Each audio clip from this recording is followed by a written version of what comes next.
The Power Hour is on the air, live streaming to you on YouTube, Facebook, and Twitch. I'm your host, Michael Bishop, and thank you for joining me this Monday evening.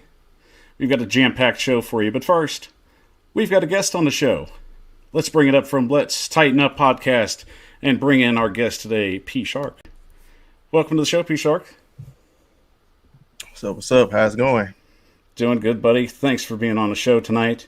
Yeah, We've got a jam-packed show, and we've got a lot to talk about, so let's dive into it. Getting into our top NFL stories for the night. Starting out, the Baltimore Ravens have said that they are not going to show any interest in Todd Gurley. Gurley still being a free agent and still one of the high running backs in the league with a lot of interest, but no takers right now. Shark, any take on that? Think anybody's going to bite on him? No, I don't know his injury history. It's pretty significant.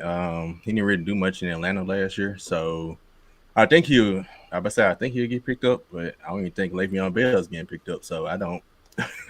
He might get picked up sometime during the season, but not right now. That's a good point. Le'Veon Bell is out there. I think he'd be really a better fit with Baltimore.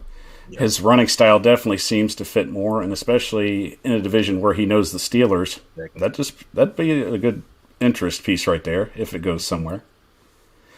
But moving along with that story, Deshaun Watson to Miami possibly. Trade talks right now are saying that Deshaun Watson could possibly be on the move, and Miami is a very potential suitor, with a lot of potential draft picks they could send, and even Tua Tagovailoa. I definitely think that's an interesting story, but along the lines, you really got a lot of the legal questions going through. Do you think that might be a situation that could possibly follow up, or is it just talk right now? I don't know, because you would think the NFL would have already put him at least on the exempt list and did something, but they haven't. So it's a tough situation. I really don't think nothing is going to truly come of it. Maybe he's going to come to a settlement or something and may get suspended 6 games, maybe a whole season. But it's kind of hard to trade for him right now. Like, if a team does that, you're really taking a real chance, unless you're like the Eagles or somebody who is rebuilding. The Dolphins are a team that's projected to make playoffs this year, so that's really taking a chance on their end. It is, especially with the defense that they built, and Brian Flores has done a really great job there. I just have a hard time seeing them just pulling the trigger, like you said, on a trade where you don't have any absolute solution right there. Mm-hmm. I mean, he could be put on the commissioner's exempt list before the season starts. You know, those lawsuits are still in effect, and there's an FBI investigation. So right. It just seems very risky. And for a team to want to pull the trigger on something like that, even with a player of that talent and that magnitude of talent, it's just almost ridiculous with no backup plan. Exactly. And especially, Miami's going to have to give up at least 2 first potential round picks in order to even get it in the conversation. But I think that's just, maybe it's a talk in the wind kind of thing. They're trying to circulate interest. We'll see if anything comes from it, but right now it's just interesting at this point. Mm-hmm. Moving on to our next piece of news, it would appear that J.K. Dobbins is hurt with an ACL tear, and he will miss the season. And it's unfortunate, especially that he was probably going to be one of the top 5 rushers of this season. Yep. And you really kind of look at it this way, it just seems that injuries like this are continuing to push people to really just turn away from preseason games. Do you think it might trend a little upward, especially that owners will still continue to push for the preseason to be shortened? I think so. I still believe the NFL will eventually get to 18 regular season games, and they'll push the preseason back to 2 games. Therefore, I doubt any starters play in 2 games. They're just going to, because that's 2 less games for the players who are trying to make the roster. So at that point, you gotta have everybody else got to play, so you know who's going to make the final 53. So I do think eventually it's gonna get to 18. Surprised they didn't push to 18 already. I guess everybody was in agreement to the 18, so they did 17 with it, and everybody kind of went and agreed with 17. So they'll see how 17 works then push on to 18 sometime in the future. I agree with you. I definitely see a push to 18. You could still have 2 preseason games, but the 2 that you've cut and added as NFL games, you could possibly see scrimmages. Yep. That might even be a better option, where you're like putting less contact and just less trouble on the players. And they might even bring that up in the next collective bargain agreement, which I think is probably scheduled for 2022.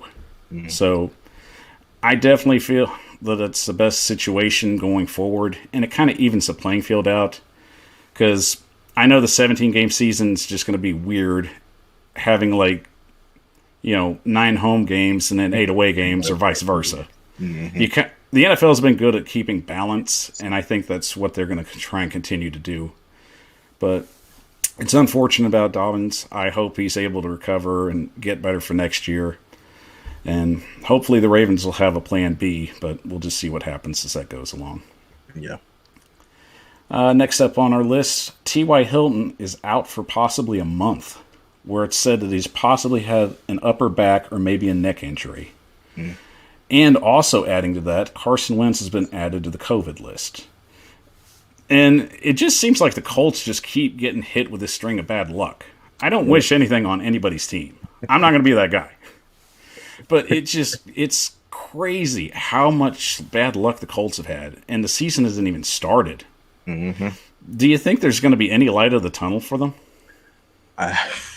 It's still the Colts. So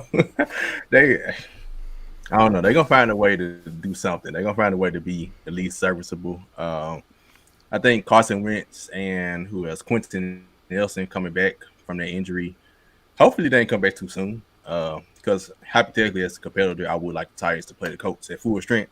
But if hopefully they ain't come back too soon, then now they both got COVID. And like you said, T.Y. Hilton about to be out for a month. He's already older. I guess it gives their young guys a chance to step up some at receiver. But yeah, the Colts, it's not looking too good for them right now. I already don't believe Carson Wentz is that difference maker that they believe he is. And all this getting added on, it's just it's rough, but it's still the Colts. They always find a way to. I think Frank Reich is a very good coach, so they're gonna find a way to make it. I mean, as good as Frank Reich is a coach, I just think there's certain limitations even he'll have. And even when they signed Carson Wentz, I just felt at the time people were overhyping him a little too much. It's not that I have a problem with Wentz. I think he's a great player, but the man has fumbled 57 times throughout his career. So that was like a huge red flag. It's like, you can throw touchdowns, but you can't hold on to the ball. Nope. And in 5 years in the league, you've fumbled 57 times, and I think he's lost about 23 of them.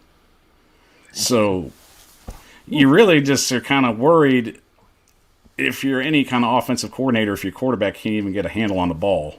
Right. So I hope for the first meeting that they had, it's like, you need to start wearing some gloves, dude. Seriously. Gloves, stick them, whatever. You're just not having any luck with that ball. And I'm not sure, but I think Quentin Nelson might even be on the COVID list now. Yeah, he is. When it rains, it pours. I cry a song for the Colts. Not much, but I cry a little. Right. And let's see. And finally in the news, Harrison Smith has agreed to a 4-year, $64 million extension with the Vikings. And it comes to no surprise, the kid was going to eventually be one of the higher paid players in the league. Yeah. And it really sets the stage for some of the next and up-and-coming players. Who do you think might be the next safety up for the next high payday? Who hasn't gotten paid yet? Has Minkah Fitzpatrick got paid yet? I think he's up next. Yep, that's like it has to be him. He's arguably the best of them. So I would agree, but we all know the Steelers aren't the kind of team that's going to dole out money. Yeah, because they still haven't paid T.J. Watt. So I got Steelers fans on my Let's Be Real podcast. They mad about that right now. That, and they still haven't paid Juju Smith-Schuster. He had to take that 1-year deal, and that's going to be interesting to see how that goes. Right. And honestly, after this season, I think Big Ben might be gone. Yeah, I think it's time. He should. So the Steelers are definitely going to be one of those teams that's going to be under construction. But I definitely agree with you. I think Minka Fitzpatrick's going to be the guy that's going to be next up, but it's probably going to be somewhere else. Right. Jerry Jones is willing to pay, guys, so Yep. just throwing that out there. There you go. I won't lose sleep if he goes to the Cowboys, but, you know, the NFC's better. I'm just saying. Mm-hmm. Yep. As an AFC fan, the NFC's better. Just go over there. Yep. One less guy we got to worry about. Right. All right, and I'm going to break down some of the scores real quick. As the preseason finally ended, we had the Chargers and the Seattle Seahawks. The Seahawks defeated the Chargers 27-0. The Rams were defeated by Denver 17-12. Buffalo stomped over Green Bay 19-0. Indy squeaked out a win 27-17 over Detroit. Las Vegas was brutally beaten by the San Francisco 49ers 34-10. Cleveland comes up with a win 19-10 over Atlanta. Tampa Bay squeaks by Houston 23-16. Baltimore obliterated Washington 37-3. Minnesota loses a heartbreaker to Kansas City 28-25. Carolina stomped all over Pittsburgh 34-9. Miami squeaks by with a miracle win 29-26 over Cincinnati. New England wins a squeaker over the Giants 22-20. Jacksonville soundly defeats the Dallas Cowboys 34-14.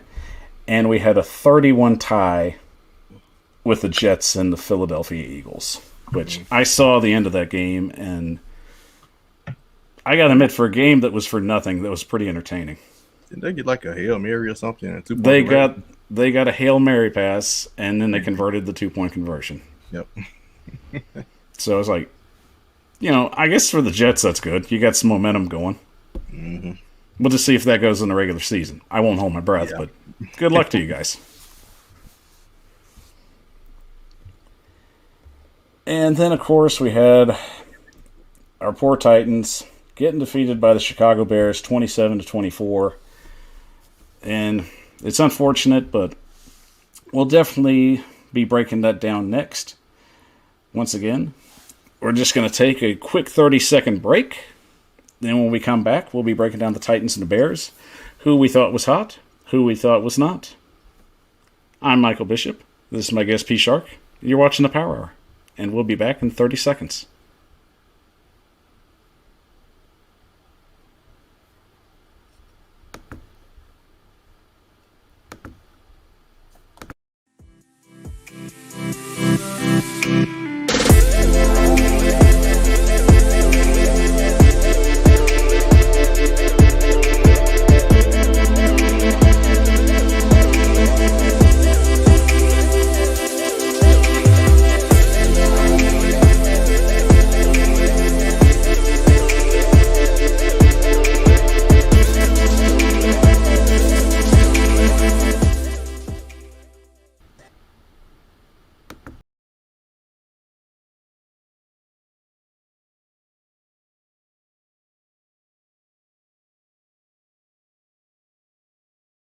The Power Hour is on the air, live streaming to you on YouTube, Facebook, and Twitch.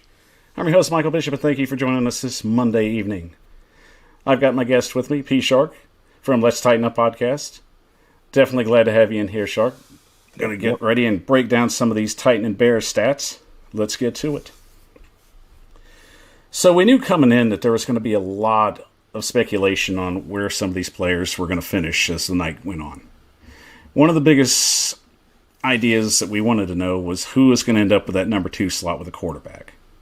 And surprisingly enough, Matt Barkley came out of nowhere and was really just getting people excited about just the whole situation. Which was funny in a way, and I agree with you laughing. But that was a very short-lived situation, as we saw last Saturday night. So it really feels like it was basically Barkley handing the job over to Woodside. At least that's what I felt. P-Shark, what would you say was the key component on Barkley just handing away the job? Man, he's Matt Barkley. He's been in the league. How long? 6, 7 years? I believe 7 years. Yeah. mean, that's the reason he's never panned out. I mean, players have been in the league that long. I mean, he is what he is at this point. Logan Woodside has been good in the preseason throughout the last couple of years for us, and this year he's been pretty good as well, in my opinion. So I think it was Saturday definitely showed it made it a very easy choice, in my opinion. I know Woodside threw that one pick, but I mean he was getting hit while throwing it. Otherwise, Matt Barkley threw one of them Blaine Gabbert passes against the Colts that year. Last game of the season. You threw one of those. I completely agree with that analogy because, I mean, you could probably match it up on film and it would, like, sync up perfect the way that ball came out. And I agree with you on Logan Woodside. The guy got clobbered as soon as that ball got loose. And you're like, oh, this is... As soon as that ball let loose, I was like, this is not going to be good. Sure enough, we all saw the end result of that. And if you had to just compare... just from the stats, and from a stat point, they were pretty much neck and neck. Barkley was 715, 126 yards, a pick. Woodside was 12 for 17, 100 yards, 1 touchdown, 1 interception. Yeah. But it really just went along the lines of who the players responded best to. And, I mean, especially from just body language on the sideline and from the players in the huddle, you just got a sense that Woodside was the guy that everybody was just, coming to in that moment where they needed to be led. Now, I'm not saying Logan Woodside's going to be the guy that's going to fix everything in case the worst scenario happens. He's good enough to where he can carry the load. And hopefully we won't have to worry about that. Right. I think one of the things as being a Tennessee Titan fan, we haven't had a quarterback that hadn't been hurt in forever. Yep. So seeing a guy go a full season for us is like seeing Bigfoot riding a unicorn. That's all I can say what it is. If we ever had it, Steve McNair used to play hurt. He did. He probably had to play the full season, but he was hurt half the games. I think Kerry Collins, I can't really count that. Yeah, he did that. He did that year. Rich Young got benched first game of the season. He finished out the rest of the year. He finished it, but I won't give him the whole year. Yeah. I think I'm just trying to go with, who's gone, a whole year? And you'd really have to, look really hard. Yeah, Hasselbeck almost. He kind of did. He got hurt in the game, and Jake Locker came in, but he came back in this game, if I remember. I can't even think if Mariota played a full season. No, he didn't. I know he didn't. Him or Jake Locker. No, definitely not Locker. Then there's the Zach Mettenberger train, but that's a whole nother story. Yeah. Billy Volek. I know he ain't playing on full season. He was the backup. Then we had Blaine Gabbert, and then Ryan Fitzmagic, Sans Fitzmagic. And Charlie Whitehurst play? I would have think he did. I'm pretty sure he might have played maybe a game, if not a couple games. It wasn't memorable enough to remember, so nope. I won't lose sleep over it if he did. Because it wasn't like he changed the whole culture of the franchise, so, right. No loss there. But even with the quarterbacks playing well, you kind of looked at the running backs, and they definitely made it a lot harder to try and figure out who's going to make the 53-man roster. So, going in, I've been high on Sargent the whole time. I still feel that Sargent's going to be one of the guys that makes the final cut. Because eventually change has to come, and the guys that are getting plays are the guys that are going to be the ones they want on the roster. Because going throughout any preseason, you're looking for guys that are contributors and playmakers. And Sargent has shown me everything that he can be a playmaker and a contributor. Not only was he running and making some pretty good runs on offense, but he played on special teams as well. Yep. So with that, you had 3 running backs competing with each other. You had Hill. He ran for about 14 attempts for 63 yards. Sargent had 17 for 51 and a touchdown. And then you had Hawkins coming out of nowhere. 10 rushes, 49 yards, and a touchdown. So, P-Shark, who do you feel kind of helped themselves the most going through this final preseason game? think Sargent.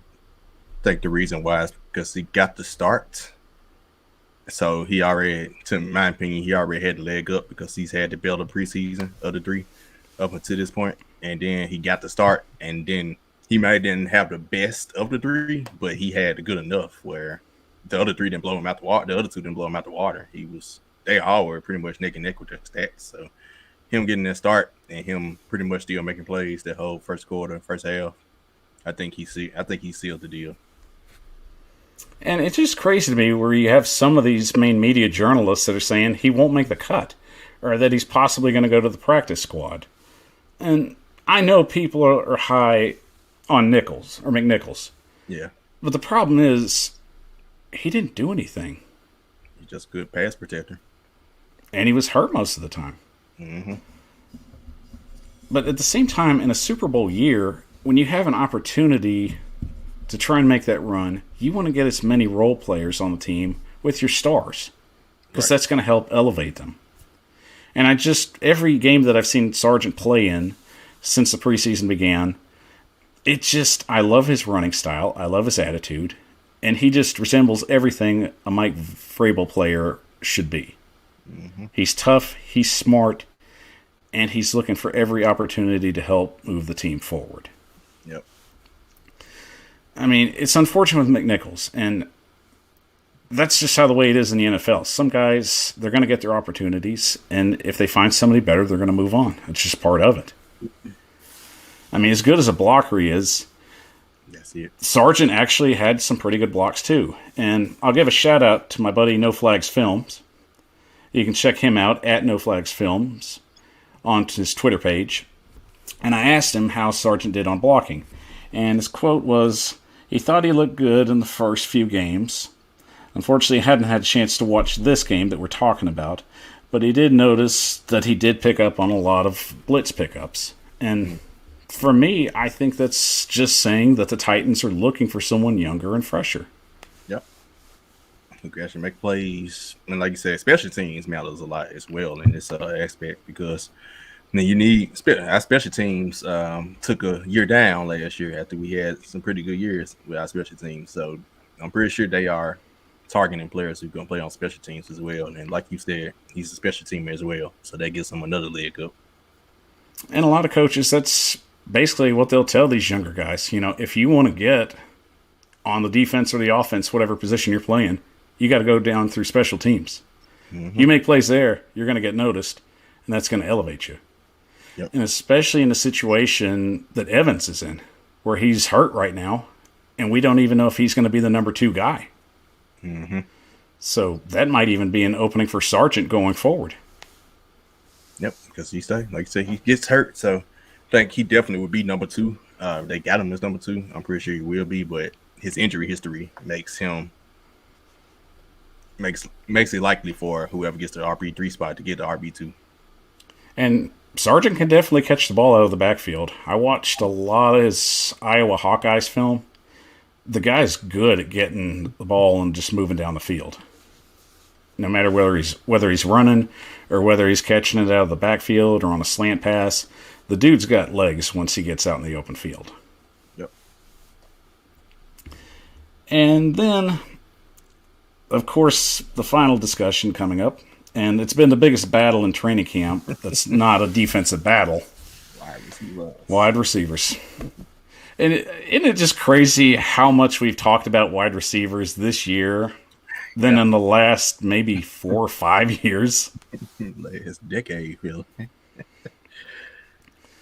It's just crazy at just how much the wide receiving core is elevated.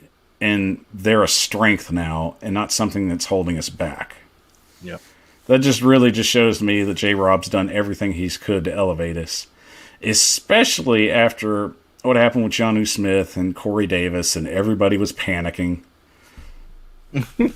Like, guys just leave and get money. If they want to get paid, go get paid, man. This is you get a chance to get your money, get your money. Like, I'm glad. I said on my podcast, I was like, I'm not paying them what they got paid. I'm sorry. I saw the playoff game last year.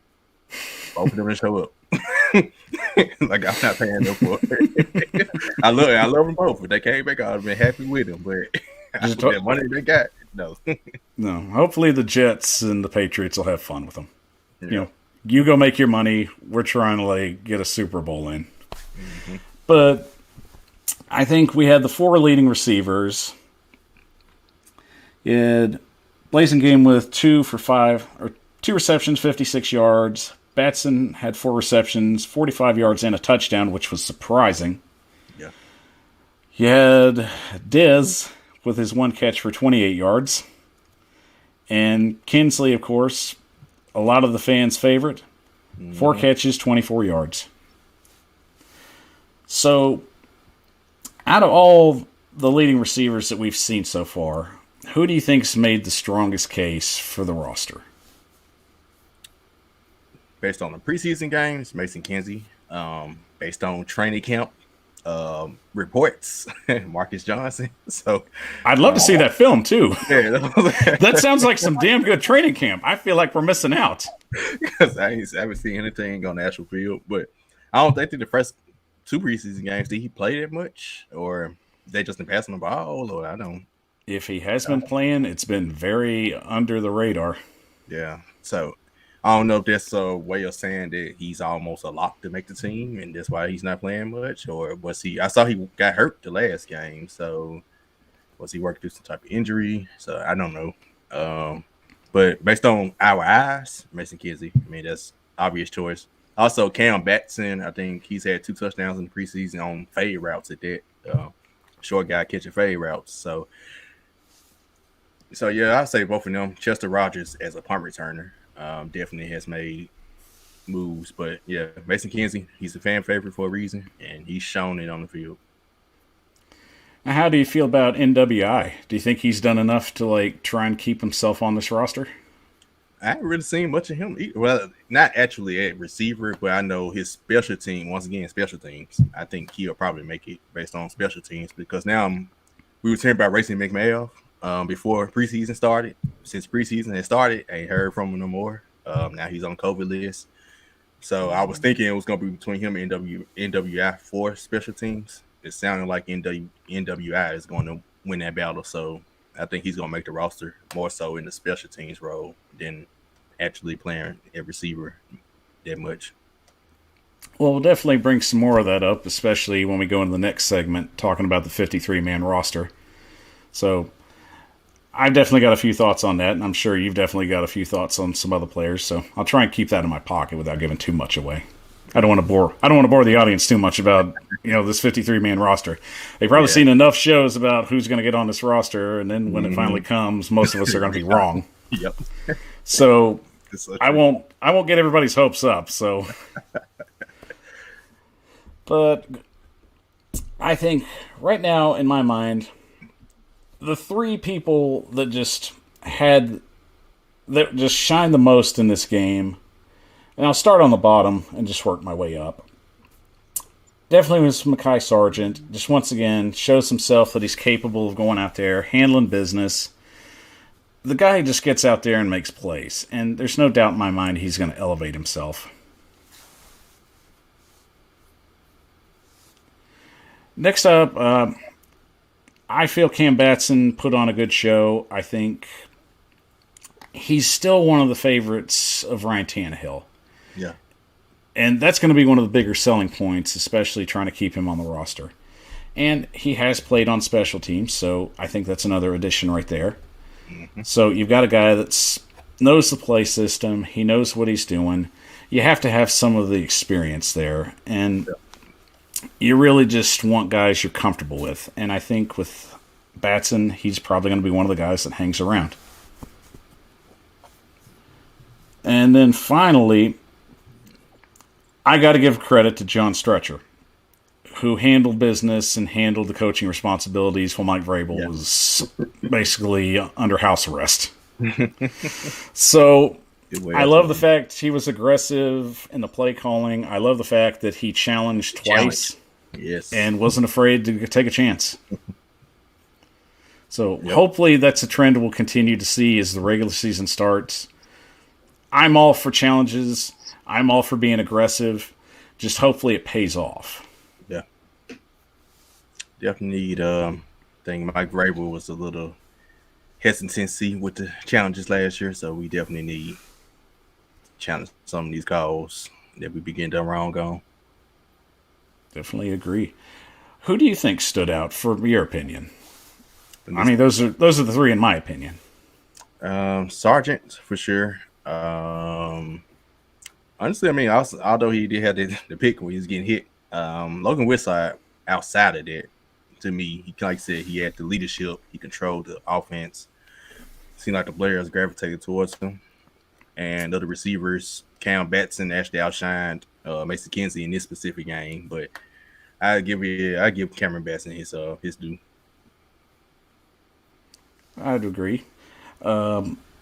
Defensively, once again, Molden just stood out. He didn't have a big game, but he was consistent enough, and that's something we just didn't see a lot of in the secondary. Mm-hmm. So do you feel a little more hopeful as we head towards the regular season with some of the younger guys stepping up in these positions and some of the older guys mentoring them? Yep, for sure. I think I ain't gonna say I loved the offseason, but I really did like our offseason. Even with the draft and Caleb Farley, Elijah Molden, even signing. I know a lot of people were mad we signed Janoris Jenkins. I love to sign him. I mean, to me, Malcolm Butler costs what, $14 million? You got a cheaper, faster Malcolm Butler, in my opinion. So I agree. Kind of just cross each other out. You paying less money for him. So a lot of fans get, hearts. Some of your favorite players get cut. You put your heart into it, and it's like, man, we really need them. Like, nah, like sometimes just the money moves just make a little more sense with another player who's similar. So I think Amanda Hooker going to safety, that's definitely an upgrade. Kenny Vaccaro definitely took a decline last year. And is he? I doubt he's not signed right now, is he? At the moment, I don't think so.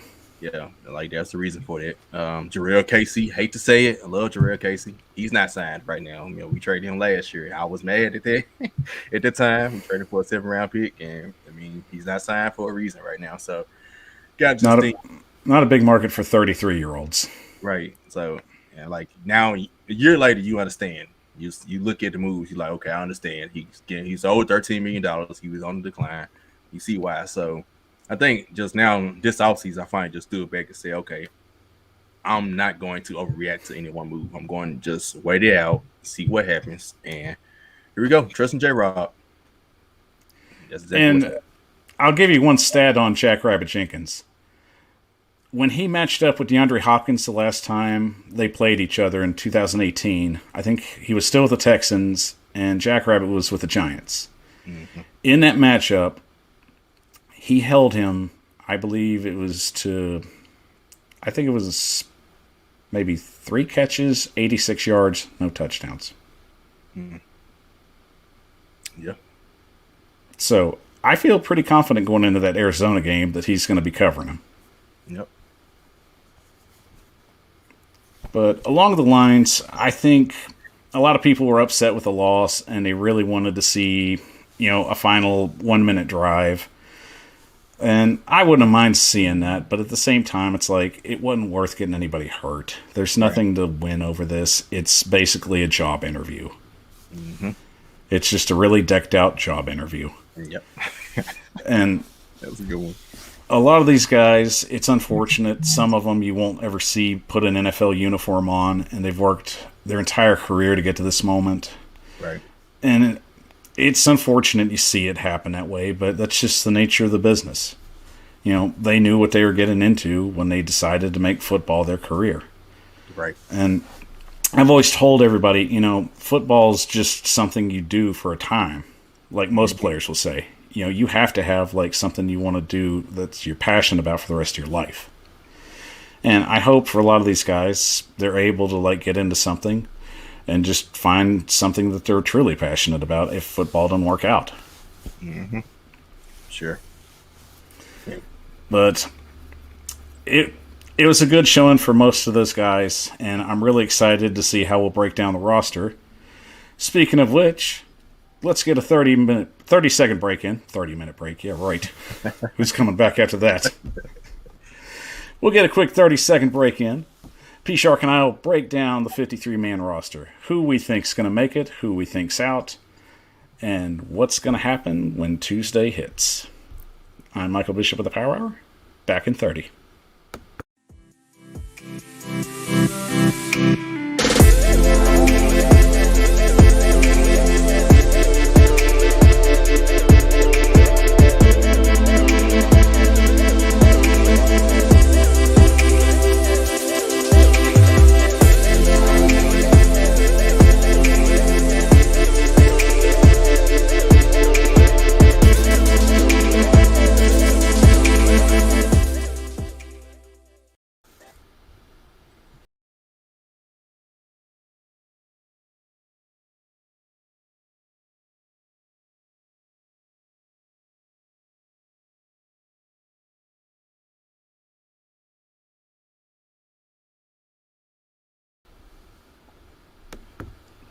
The Power Hour is on the air, live streaming to you on YouTube, Facebook, and Twitch.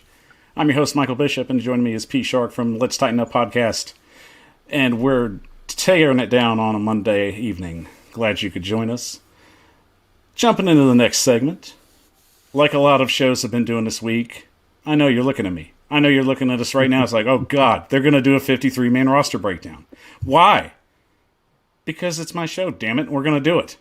So just shut up and enjoy it. Shark looks eager. He's ready to tear into this 53-man roster. I see it in his eyes. That said determination. He's ready to tear this thing up, man. I'm ready to tear it up with him. All right, let's jump into it.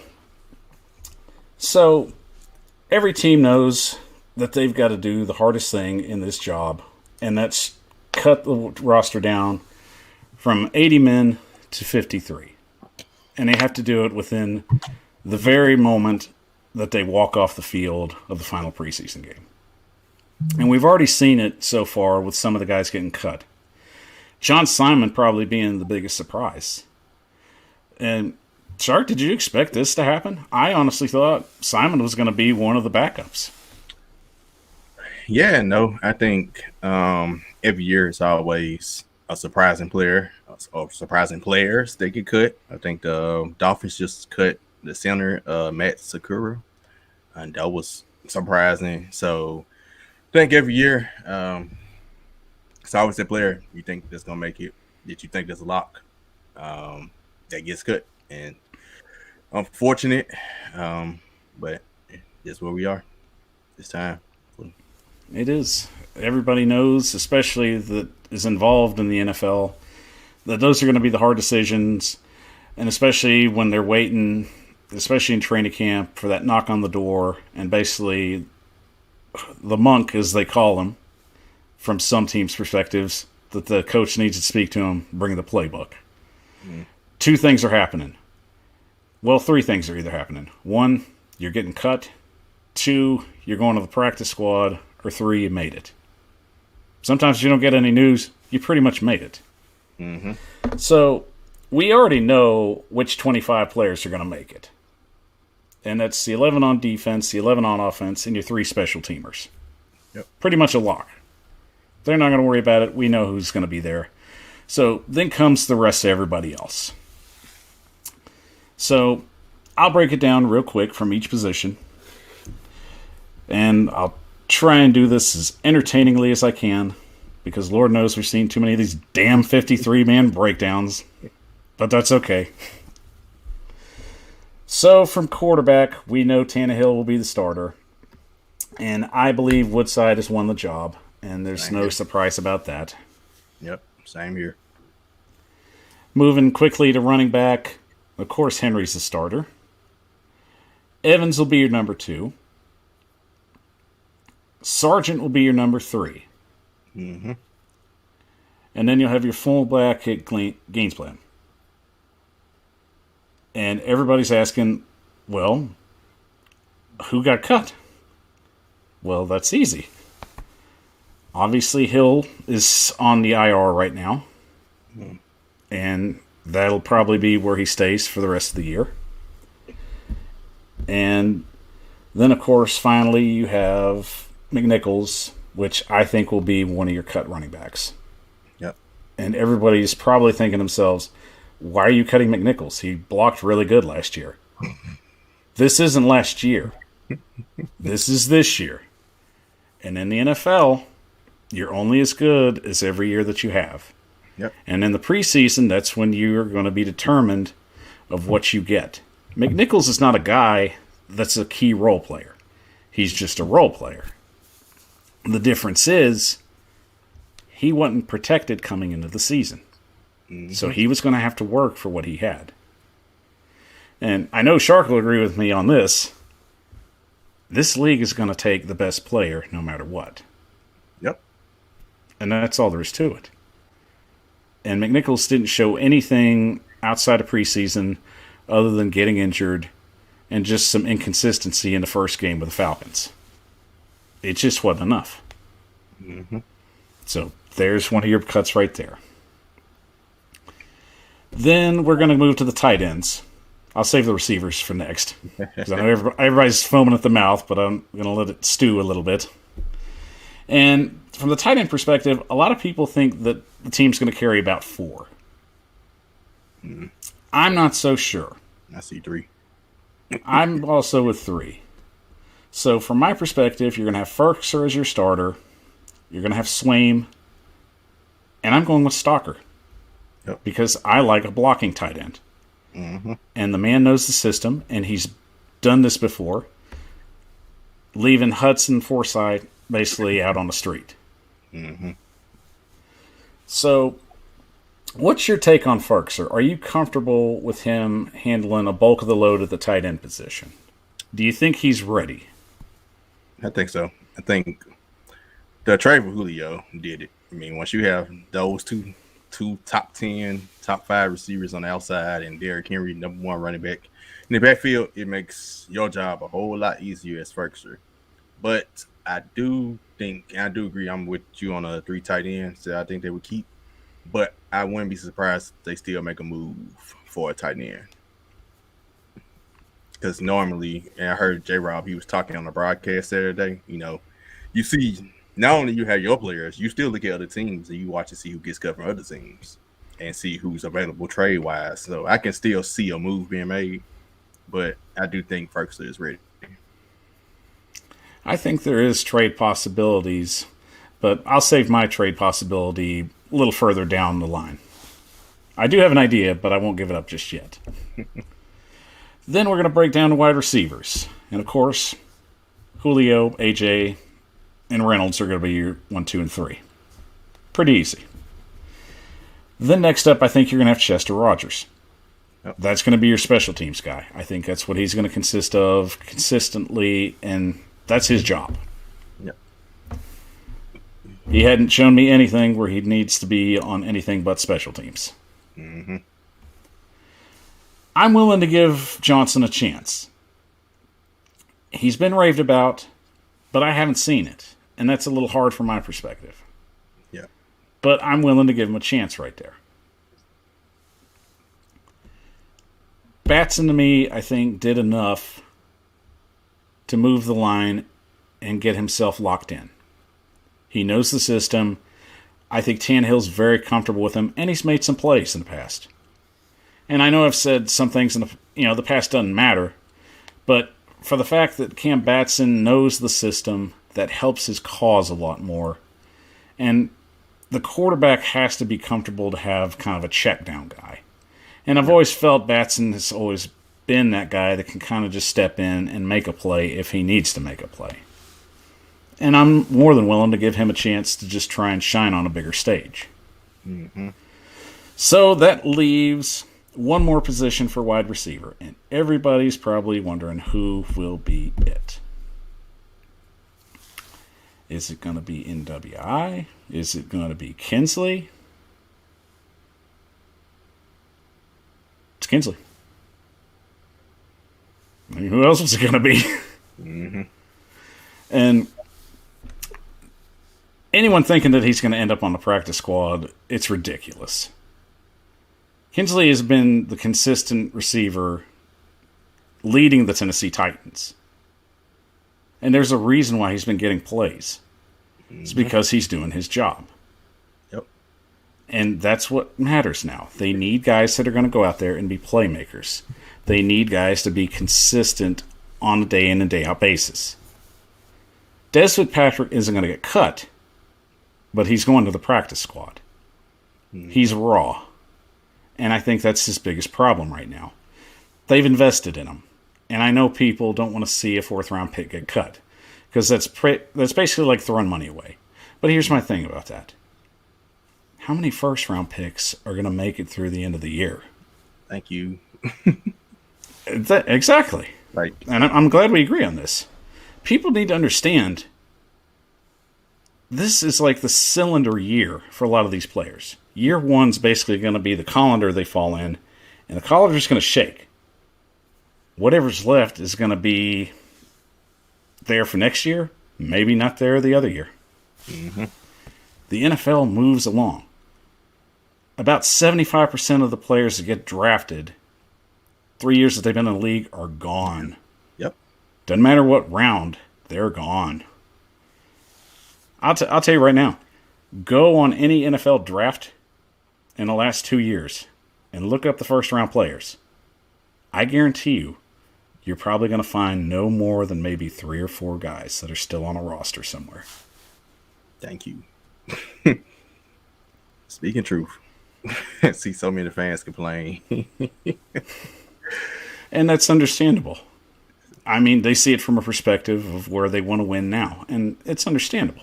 Yeah. But I know they're not going to give up on Dez because there is something there. We see it. It's just not translating onto the field yet. Yeah. So the best thing for him is to be on the practice squad. Learn. Get comfortable in the system. Dive in your playbook. That's what the vets are going to be telling you. Learn the system, get in the playbook, put it into practice on the field.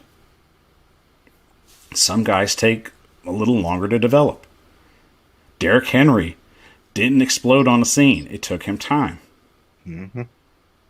Tom Brady didn't just blow up in the NFL.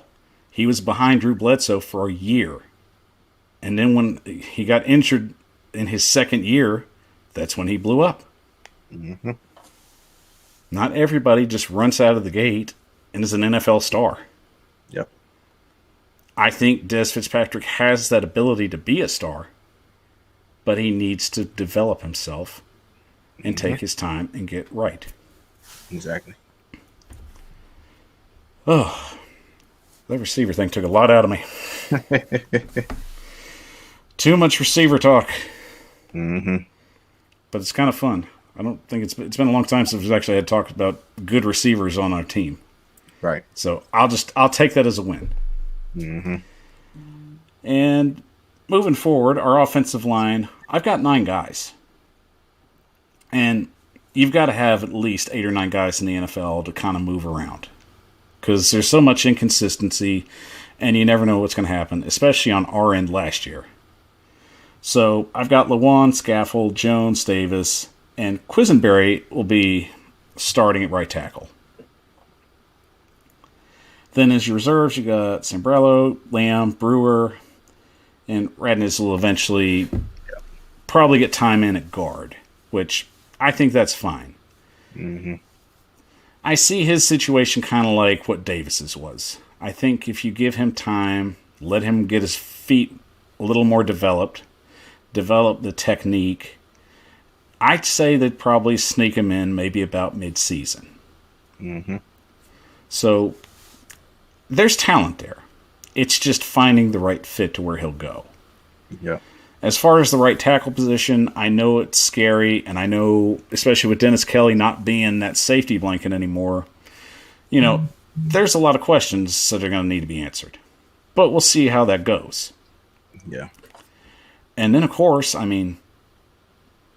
Schwartz is still out there if you needed a tackle. Yeah. So that's one of my possibilities. Mm-hmm. And especially a guy that's like trying to get back in the league after a big injury. Say you sign him to a 1-year deal. Mm-hmm. Helps us get to where we need to go. Helps build his stock. Everybody wins. Mm-hmm. Maybe a Super Bowl ring, but we'll see how that goes. Knock on wood. Then we're going to move to the defensive side of the ball. And on the defensive line, you're going to have Simmons, Autry, Tart, Munchison, and I think Naquan Jones sneaks in on the defensive line. And I don't know what it is about Naquan. I've really got a good feeling about the kid.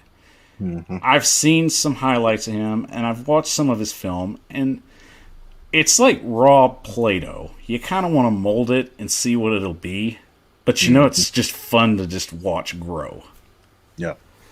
Like, there's a lot of potential there, and I think he's just one of those guys. He gets some time in, he works on his technique. You're definitely going to see somebody just truly develop themselves into just a talented player. Mm-hmm. How do you feel about that defensive line setup? I think that's about what I have. Just funny getting Naquan Jones after having Daquan Jones. Like, they got to be, I don't think they're related, but they got to be related somehow. They're just too big of a coincidence. Unfortunately, I don't see them going to anybody's house for Thanksgiving after that cut. So, right. So, yeah, that's my defensive line. Then we'll move to the inside linebackers. I've got Brown, Evans, Long, Rice, and Dunsbar, which he'll primarily be used on special teams. Yep. And he did really good on special teams. So you had some people cutting him. And I'm like, why are you going to cut a guy that was great on special teams? You know, exactly. People don't understand. If you don't have a guy that's there to like make blocks or give out blocks, you know, you're not going to do much. Mm-hmm. You know, starting possession of the ball, especially when your offense gets the ball, matters. And there's a difference between starting at your own 20 and starting at your own 45.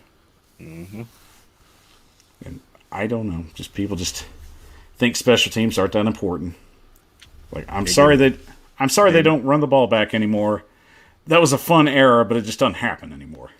Yeah, these same people gonna get mad once we give up a touchdown on a punt return or muffled punt because the player got blocked into the return man or something.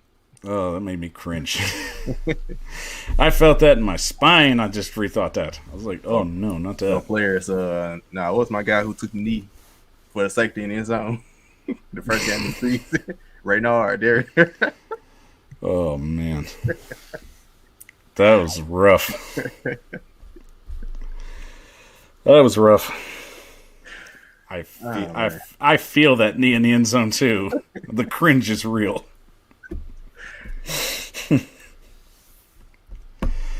Oh goodness. And then getting back, I've got my outside linebackers. I got Dupree, I've got Landry, I've got Weaver, I've got Anyeti, I've got Roberson, and I'm going to put Ray in there. Yeah, Wyatt Ray. Wyatt Ray has quietly been good enough where I feel comfortable with him being on a roster. Mm-hmm.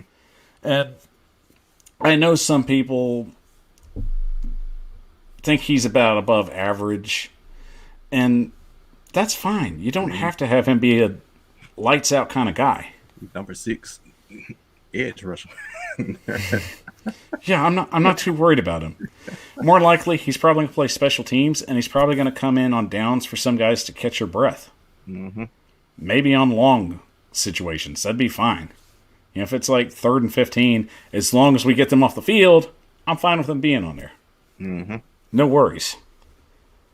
And I know people are still worried about Dupree if he's going to be ready for the season.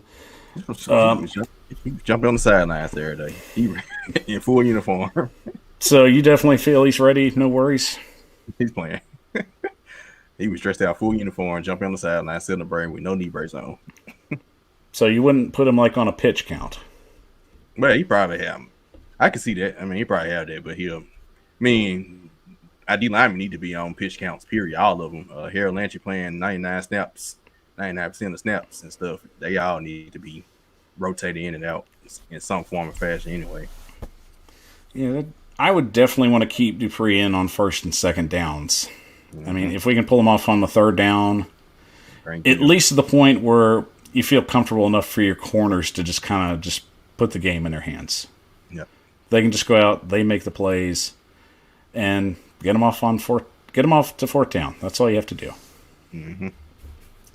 Speaking of the cornerbacks, they'll end up being this. I've got Jenkins, I've got Fulton, Molden, Borders, Caleb Farley, and Jackson. We'll round that out. Yep. Super Six. And I think wasn't Jackson hurt? He got hurt. He got hurt Saturday. I think he did. I think. So I don't know the extent of the injury, but I know he is protected as of now if they decide to keep him. But I think he's been consistent enough, and he's always just shown growth. Yeah. And for being a 7th-round pick that continues to just show that they can play the game at a high level, I've always just felt that if you give him an opportunity, he's going to help you get to where you need to go. Mm-hmm. So, honestly, I think one question I do have to ask, how many snaps do you think Caleb Farley might play this season? Judging by him already coming back earlier than we all even thought, playing in the preseason, I don't think he's going to start right out the gate, but eventually by mid-season he'll be a full-time starter, as long as he keeps coming along. So I think he'll be a full-time starter by mid-season, but starting out he'll be rotating in and out, probably with Christian Fulton or maybe even Jack Rabbit. I mean, I could see either or him sub me out for it, but I think eventually they want him and Fulton and Elijah Molden as the two outsiders in the nickel. And I really agree with you on that. I think one of the underrated strengths the Titans are going to have is their corner rotation. Mm-hmm. Caleb Farley didn't have to be drafted to be the starter right now. Right. That's why they went out and got Jackrabbit. Mm-hmm. So I love the fact that there's going to be a better rotation and you're going to have fresher legs on the field. So with Farley, I think it's just a situation you have to just kind of just monitor him. I think he's going to get better after he gets some snaps under his belt. Mm-hmm. And unfortunately, he might get beat a few times, and that's fine. Yep. Okay. If he learns from it, then it's a learned experience. Mm-hmm. If he just continually getting beat out there, then maybe there's something wrong and they need to reevaluate it. But I'll be positive and just keep a good outlook on it. Dude's going to get beat a couple times, but hey, if he learns from it and moves forward, that's what it's all about. I mean, unless you're the best of the best, they all get beat at some point. That's true. I've seen many of the greats get beat. Mm-hmm. Then finishing off would be our safeties. And you're going to have Byard, Hooker, and you're going to have the other Farley. I think it's Matthias Farley. Yep. I definitely liked how Farley, especially Matthias Farley, just come in. And he looked good at times. So I felt a little more comfortable about the situation at safety. And I know we talked about Hooker being in. So I know the safety position is one of those deals where I think people were saying it's one of our weaker points. But throughout preseason, it's definitely shown that it's been somewhat of a strength. Mm-hmm. So how do you feel Hooker's going to do, especially going forward and having a bigger role? Oh, he's going to be great. I love Hooker. And he was one of the rare pieces last year making plays. So I have no doubt in my mind, him getting an expanded role, this is what him performing last year, this is what, you get the upcoming season, a step up. So I believe he'll taking on full force. I think Kevin Byard will be back to his old self as long as we're getting pressure up front. As long as he don't feel like he got to do too much like he had to last year.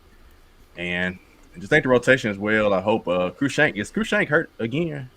He is, and he didn't make the cut on this. Yeah. I have him gone on this 53-man roster. Great on special teams, but if you keep getting hurt, I mean, you're going to get cut. So Matthias Farley, hey, keep getting these people that are not brothers with the same last name. Caleb Farley, Matthias Farley, Daquan Jones, and turned to Naquan Jones. So, There's a lot of Joneses. Mm-hmm. But as long as they make plays, that's all that matters to me. Right. But I agree with Crookshank. It's just, for some players, health has to be a skill, and some guys just don't have it. And that's just been unfortunate for him. So I think especially knowing that our window's wide open right now, and we have to take advantage of the guys that can contribute now and be our playmakers now. Crookshank, to me, just doesn't fit the bill, and it's unfortunate. So this is where we have to just cut ties with him. Mm-hmm. So really, I think that might be one of our surprise cuts.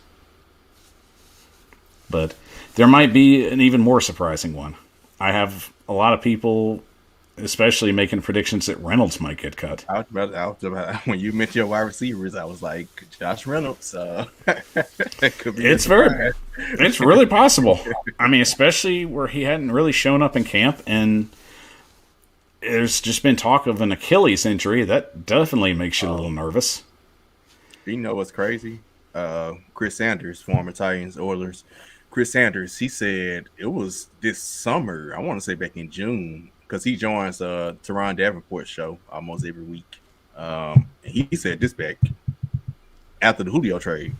He said that was his prediction, his bold prediction. Is Josh Reynolds getting cut? He said this long ago. So it's just crazy. Like now I'm getting closer to it. It's like, wow, that could actually happen. And at the time he said that then, I thought he was crazy. And now I'm thinking like, wow, that actually could happen. It's very possible. And, I mean, it'd be unfortunate, especially losing a player that can play just about any of the receiver positions, just as AJ and Julio can, because you kind of lose that edge. But you're not very concerned about it. It wouldn't be like if we didn't have Julio. Yeah. If that was the case, we'd probably be really concerned. But along those lines, you definitely feel better about the situation. Defenses can't stack the box anymore. They can't double cover just any of the single receivers anymore. So I've been telling people it's going to be almost, if everybody stays healthy, this may be just like watching a Peyton Manning run offense. Everybody's going to be everywhere, and defenses are going to have fits because they're not going to be able to stop the run because they have few people trying to stop Derrick Henry, which is impossible. And you're not going to have enough people covering the wide receivers. Nope.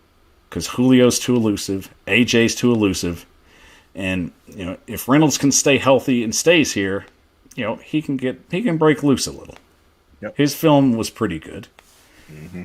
So, Ferguson don't drop passes. No, he stays consistent. I've always said Ferguson to me is a smaller Todd Heap. Mm-hmm. Oh yeah, that's great. Good one. He's not always a great blocker, but if he gets loose, he can make catches.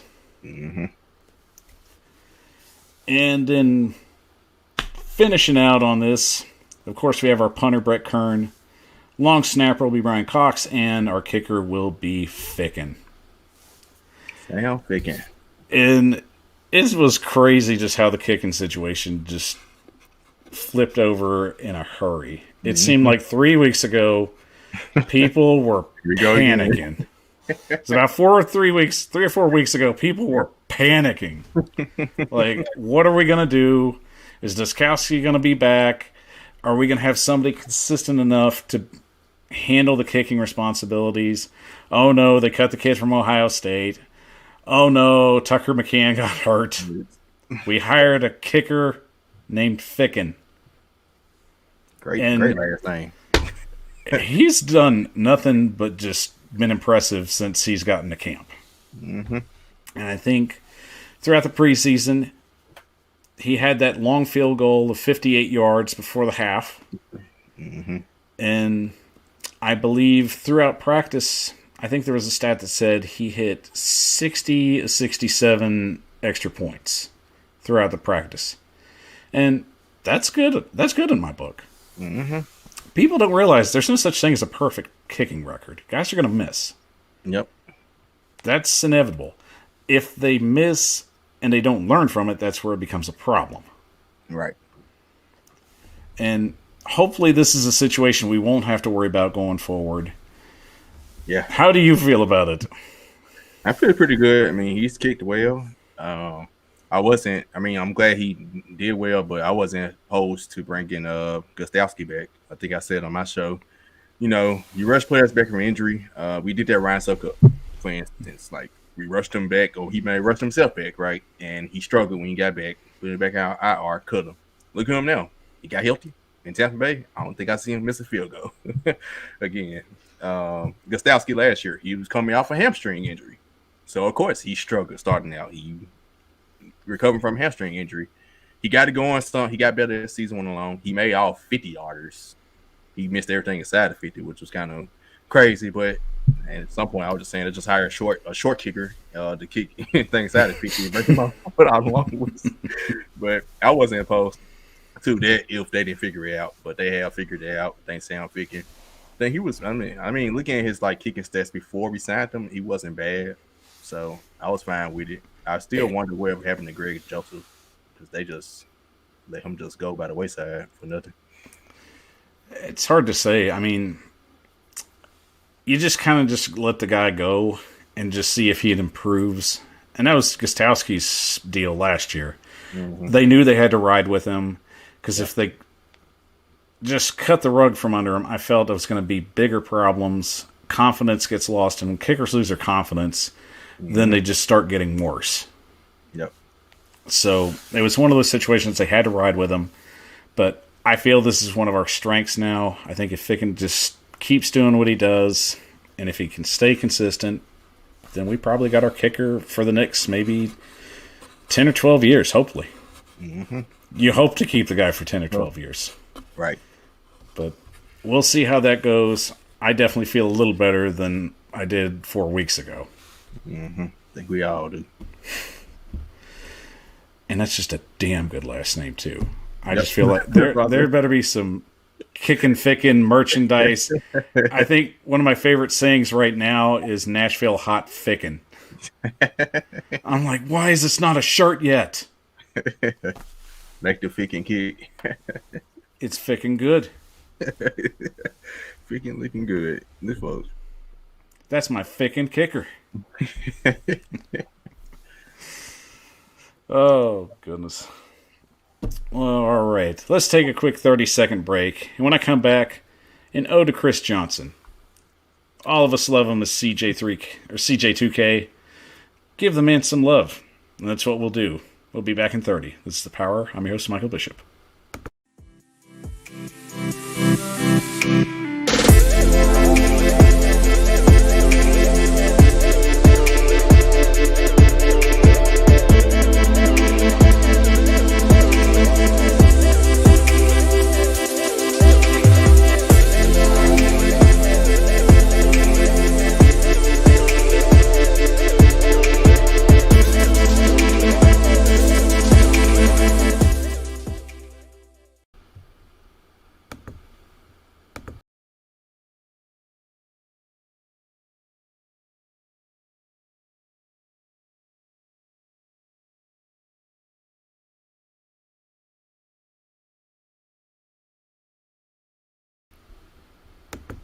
The Power Hour is on the air, live streaming to you on YouTube, Facebook, and Twitch. I'm your host, Michael Bishop, and joining me tonight is my buddy P Sharp from Let's Tighten Up Podcast. Thank you for joining me tonight, buddy. We're having a great time. Thanks for giving us your input, and want to definitely give you a chance to plug your show, so go ahead. For sure, man. You follow me on Twitter at LBR Tighten Up, and subscribe to the show on my Apple, iTunes, Google Podcasts, Stitcher, Spotify, you name it, and YouTube. I go live and have recordings throughout the year. So every week I'll be going live. I have a recorded show coming out tomorrow, but every starting NFL season I'll be going live every Tuesday night for the show. And you can follow me live on YouTube, on Twitter, and Facebook Live under our Let's Be Real media page for my Let's Be Real media outlet. So you heard the man. Go follow him on all his platforms. And if you don't, I know where you live, and I'll find you. Go follow this man after the show. Go ahead. After the show, though, don't go away. He's right here. Don't leave. That's rude. You can follow him after the show. He's not going nowhere. He's right here. We're good, though. All right. There's always times in the NFL where certain players come along and they're like a bolt of lightning. They strike quick, and then they dissipate as soon as they hit. But I say that in a positive way. I would say that was really the whole situation of Chris Johnson. Chris Johnson struck like lightning and vanished very quickly. And the time that we had with him, when he was drafted to the Tennessee Titans from 2008 to 2013, it seemed like you were just witnessing something the NFL had never seen. And that was the case when he just stepped onto the league. From his pro day, the kid ran a 4.24 40 time, which was unheard of, and stood for at least, I believe it was 7 years until it was broken by John Ross. Mm-hmm. But at that time, that was unheard of. Coming from Orlando, Florida, and playing his college ball at Eastern Carolina, most people never even heard of Chris Johnson that wasn't in that area. So, surprising enough, when the Tennessee Titans selected him 18th overall, a lot of people just didn't know how to take the pick, especially when you had LenDale White. And P. Shark, do you remember a lot of what happened back then and a lot of the buzz that Chris Johnson had? Like, how did you feel when he was drafted? I was elated. I remember I saw him in college. I'm from Memphis. Went to University of Memphis. So we was in the same conference with East Carolina and Conference USA at that time. So we saw Chris Johnson in college, and he was just as fast as his 40 time. I knew already how fast he was. So we drafted him. I was very excited and formed the whole. We called him Smash and Dash, right? Smash and Dash, or was it on them? Yeah, I think it was the Smash and Dash show. So you're right. Yeah, White. I still remember the playoff game. He got hurt in the first quarter of the game, and it kind of turned the game. And LenDale White fumbled in the red zone. Algie Crumpler fumbled in the red zone, going for a touchdown. But yeah, it all happened after his injury. So, and I mean, like I said, he gave us some great years. It was very fun and exciting to see him, watch him run, get all those 80-yard touchdowns, 94-yard touchdowns. It was amazing. And I had a few stats of that too. I believe, let's see, he's the only player in NFL history to have 6 touchdown drives over 80 yards, combining of 80, 83, 85, 89, 91, and 94. And he's the only player in NFL history with 4 touchdown drives over 85 yards. Wow. Amazing. And, of course, 2009 being his greatest season as a Tennessee Titan, where he amassed career numbers, 9,651 yards. He averaged 4.5 yards a carry, 55 rushing touchdowns, 307 catches for 2,255 yards, and 9 receiving touchdowns. Also, adding to his accolade of achievements, he was the NFL Offensive Player of the Year in 2009, the rushing leader the same year, joined the 2,000-yard club, and was the first AT All-Pro team in 2009 as well. And I think that was probably the best thing about 2009, especially after they started so horribly. 0-6. Because everybody's expectations were so high, and it was what it was now. Everybody was like Super Bowl or bust.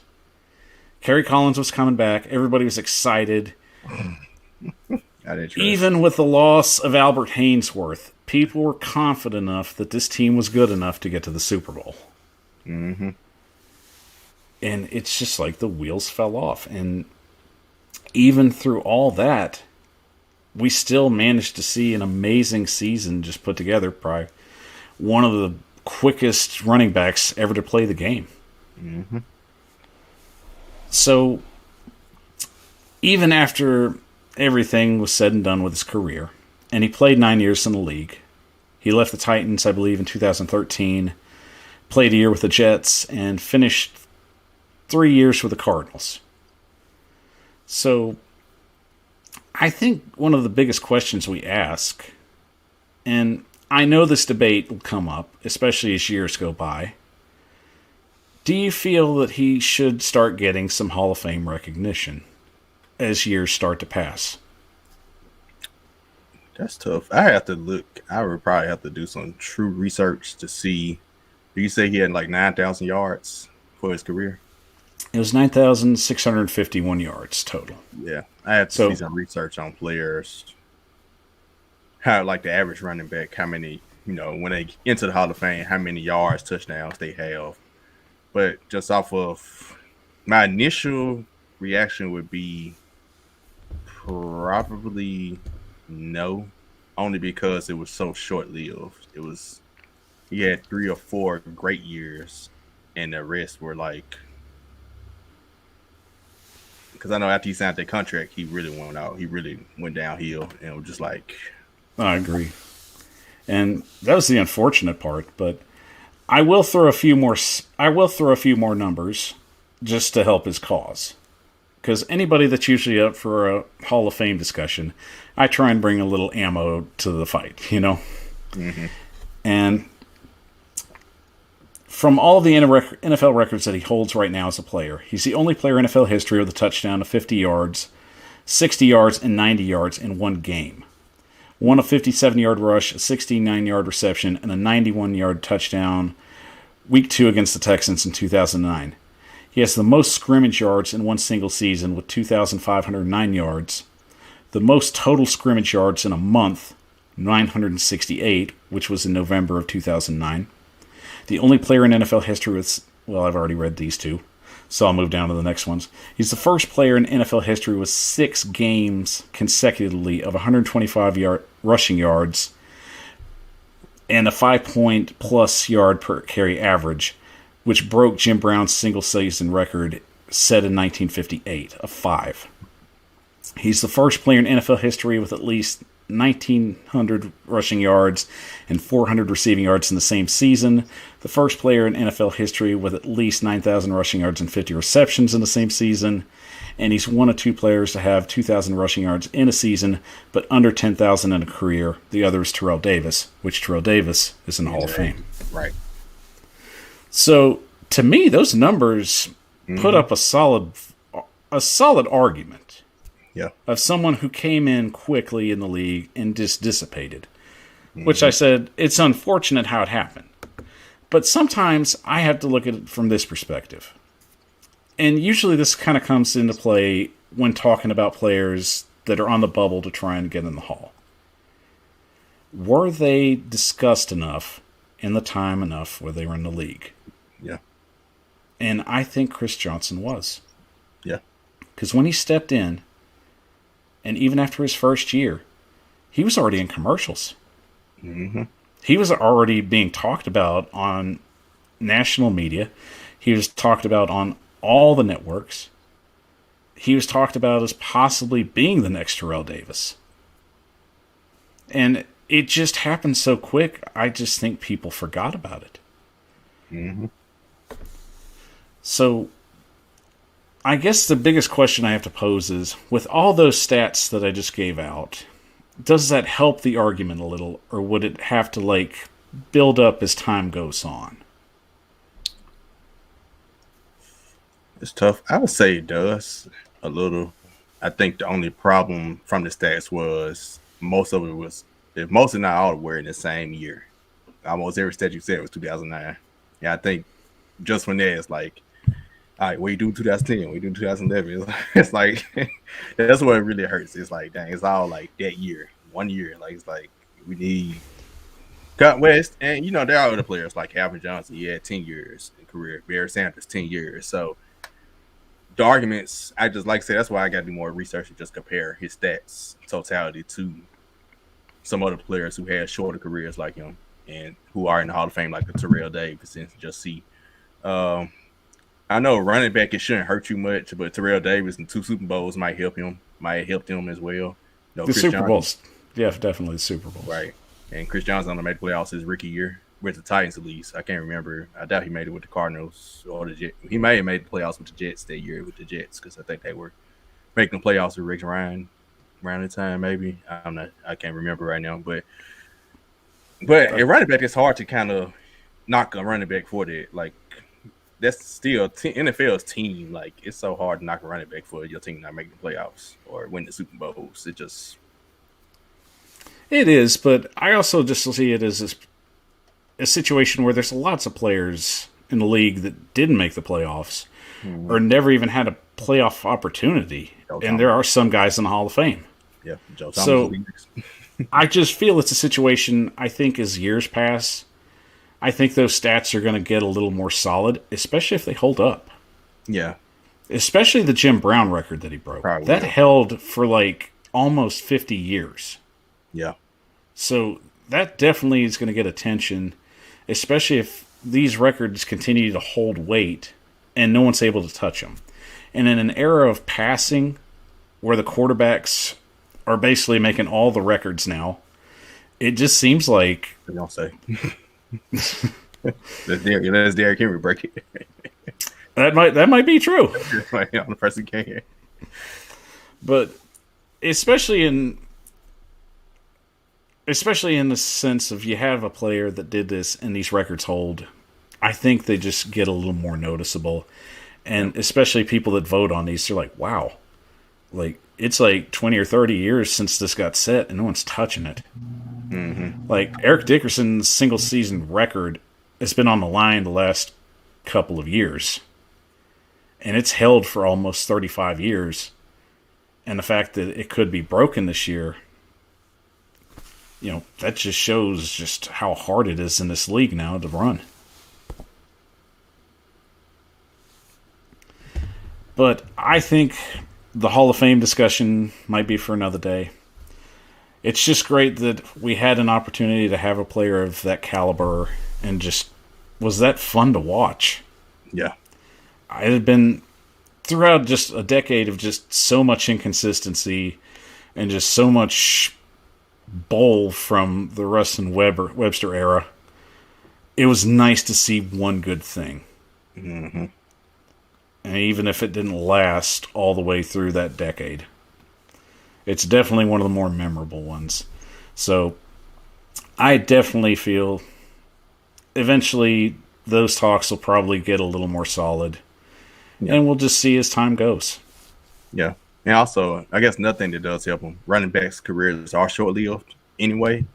So for him to have a great 5 years, that definitely will help him. Because, most running backs have about a great 5 years. It's not many that has great years, like 10 years. They might become serviceable backups or, run 1-2 punches as they get older, but they're not the same throughout. I agree. Especially in an era where there's only been 8 2,000-yard rushers. Mm-hmm. That just shows how hard it is in this league to run. Right.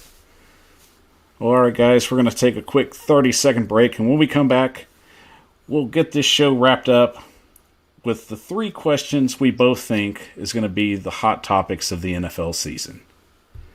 I'm Michael Bishop with the Power Hour. Joining me, P. Shark from Let's Tighten Up podcast. Back in 30.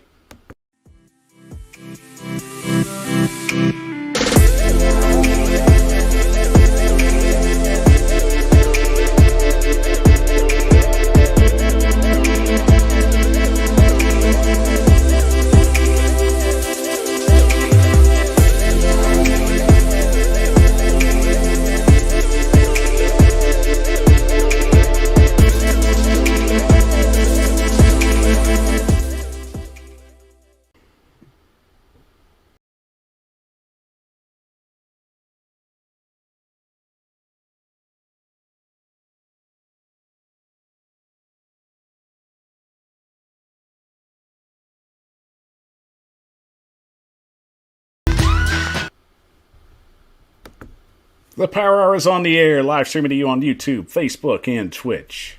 I'm your host, Michael Bishop. Joining me is P. Shark from Let's Tighten Up podcast. Thanks for joining me tonight, buddy. We're having a great time tonight.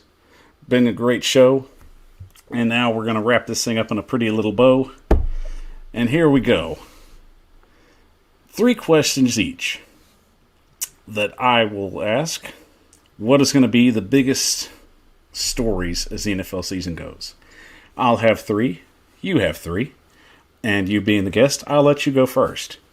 So what are your 3 questions that are going to be the biggest NFL stories as we go throughout the season? Okay, so my first one is Deshaun Watson. Will the situation, will his legal situation unfold? Will he get traded? I believe that story will continue to happen just based on, hasn't been on the exempt list yet. So that's definitely going to be there that story is going to be lingering as long as he's available to actually play. And he's around the Texas organization. Second one, NFL like the Stars, and they're getting one back this season who's been injury prone last couple of years. So Odell Beckham Jr. Oh, wow. How does he play this season? How does he look? How does he react if he doesn't get the targets? All these questions that they were asking about him, but he kept getting hurt. So let's see, can he stay healthy? He's been hurt almost every year in his career. Even his rookie year, when he caught the pass, he missed the first 4 games that season. So yeah, it's been crazy. Just the decline he's had in the last couple of years. Right. So just seeing, can he get back to being Odell Beckham where we know him as? So, but do you think he might be a trade casualty, especially with the cuts? Right. So Odell, I think that's just a big story. Like saying, it felt like the Stars, he's still the name. He's still a name, and I could see him being a question mark this season. And third, I got a NFL love their teams. They don't like national media. Don't like to talk about the Titans. That's fine. They have their America's team, Dallas Cowboys. Dak Prescott coming back from his ankle, now having a shoulder injury. Hasn't played. It's going to play his first game against the defending Super Bowl champs. So, how Dak Prescott looks this season? Does he return to his old form before the ankle injury? How does he become the player that they think he was going to be when they signed him to their big deal this offseason? So that's my 3 questions. Have you watched Hard Knocks any? Yep. Wait for the next episode. Watch out. I lived in Dallas for 5 years, so every day was Hard Knocks there. That's basically what it is, living in Dallas. So, I love Hard Knocks, don't get me wrong, but I was like, as soon as I heard the Dallas Cowboys, I was like, oh, Lord. Of all teams. Just another Jerry Jones show. Yep. It's always been. But those were good. I definitely enjoyed the Odell Beckham one, especially he's just been so off the last 2 years. And are the Cleveland Cavaliers going to try and Cavaliers? they might. Oh, see, that's what happens when you get up at 4:30 in the morning, y'all. Your mind gets scrambled, and you go from certain sports. But it is what it is. Yep. But yes, the Cleveland Browns. Could he possibly be trade bait? Especially, there's still some fuel in the tank, and we'll see. But that was definitely a good one. I enjoyed that. And I'll break down my 3 just from 3 to 1. 3 being, will the Bucs repeat? And that's always the question every year with every Super Bowl team. And that's been the one since the Patriots did in 2004. We all know how hard it is in the NFL to try and repeat. It's hard. Yep. But I know people, especially seeing the situation where the Bucs brought all of their starters back, so they feel there's a little edge there, but you still can't count out everybody. Green Bay's going to be competitive. We'll see how the Cowboys do. I really like Washington's defense. If they can get the quarterback situation figured out, that might be a pretty entertaining team. I think Ron Rivera is doing really good there. Mm-hmm. Then on the AFC, you got us. We brought in Julio Jones. We're going to start throwing fists. Kansas City's going to be competitive as usual. Buffalo's going to be competitive. Yep. Cleveland, we'll see. Yep. Forget I'm playing with you, Cleveland. You're a good team. We'll just see. Don't forget the Rams. We'll see. Defense, yes. Quarterback, we'll see. Stafford's good. I don't know. It just there's a pattern with Sean McVay. He likes chasing people off, and it's becoming too commonplace. Yeah. He did it with Gurley. He did it with Jared Goff. Mm-hmm.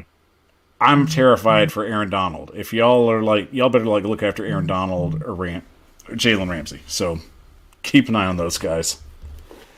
Then number 2, and this is interesting to me.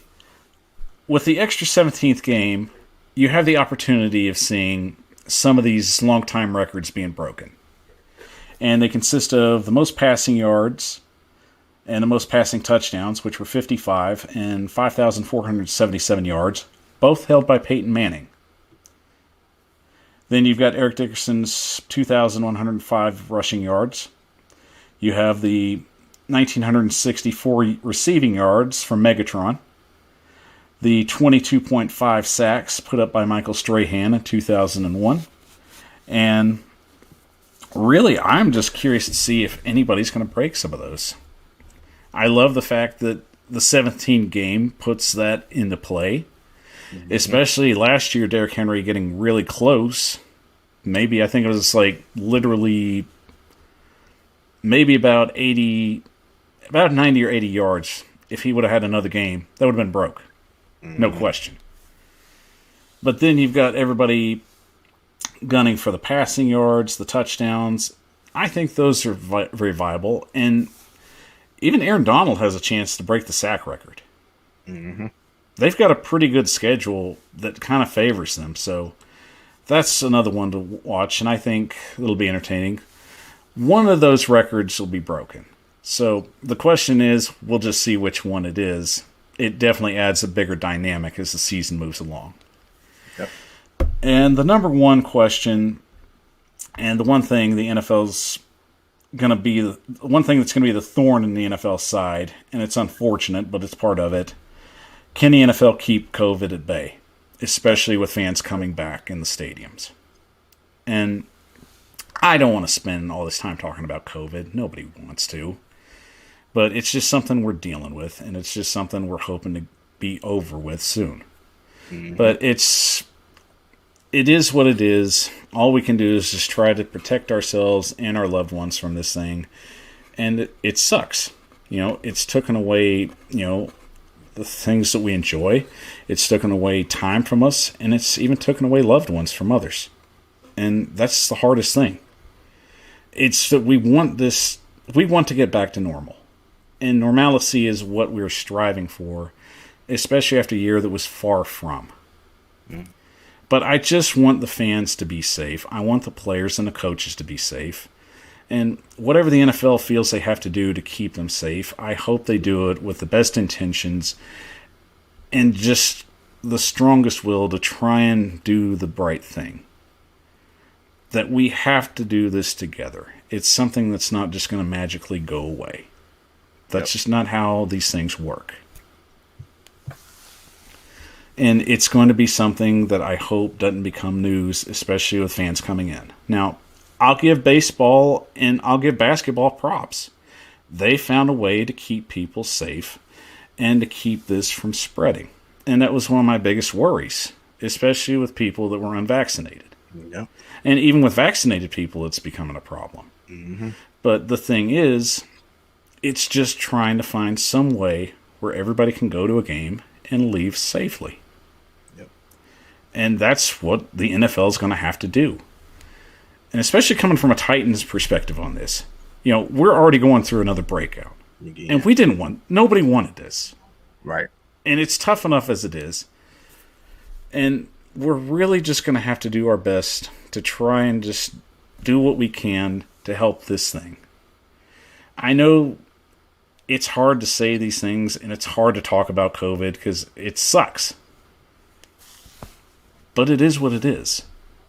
And it's only going to go away if we work together and trying to find some common ground to make this situation better. Because at the end of the day, we just want to go places without having to wear a mask or having to worry about somebody coughing. Mm-hmm. And in the long run, every day we're going to continue to fight this, and it's going to be gone. But it's going to take all of us working together and just trying to take care of one another. That's the key thing here. Mm-hmm. Look out for your best friend, like they're your brother or your sister. It's not just about me in this world. It's about us. And when we all take care of each other, it makes life better. And we thrive and progress through it. So I hope that's something the NFL is able to control and do with the best intentions to keep the fans and the players and the coaches safe. I'd like to thank my guest tonight, P. Shark from Let's Tighten Up Podcast. I've had a great time with you tonight. Definitely would love to have you on here again. We've had some great banter. And I definitely want to let you give another opportunity to share with my guests all your formats and where you're at and where they can find you. Yes. Once again, thanks for having me on. Like I said, pleasure to be on with fellow Titans fan, fellow Titans podcaster, Titans YouTuber. We all constantly growing every day with the whole Titans family. You can follow me on Twitter at LBR Titan Up. You can listen to me live on Tuesday evenings on YouTube, Twitter, and on Facebook at the Let's Be Real media page. And you can listen to me Let's Tighten Up Podcast on Spotify, Google Podcasts, Apple Podcasts, you name it. Any podcasting platform for the audio versions that will be out right after the live episodes on Tuesday nights. Thank you, P. Shark. Definitely check him out. Awesome dude. He's got the flow. He's got the information. Don't miss him on Tuesdays, or you're going to hear from me about it. And thank you once again for joining me. It's been great, and I definitely, once again, want to have you on the show as much as possible. So thank you for your time, my friend. All right, thank you. And to all of you out there tonight, thank you for joining me on the Power Hour. And remember, if you love the show, help it grow. Please like and subscribe today on my YouTube page. And remember, I'm also on Twitter, Facebook, and Twitch at the Power Hour 615. I'm Michael Bishop of the Power Hour. Have a good night and an even better tomorrow. Take care.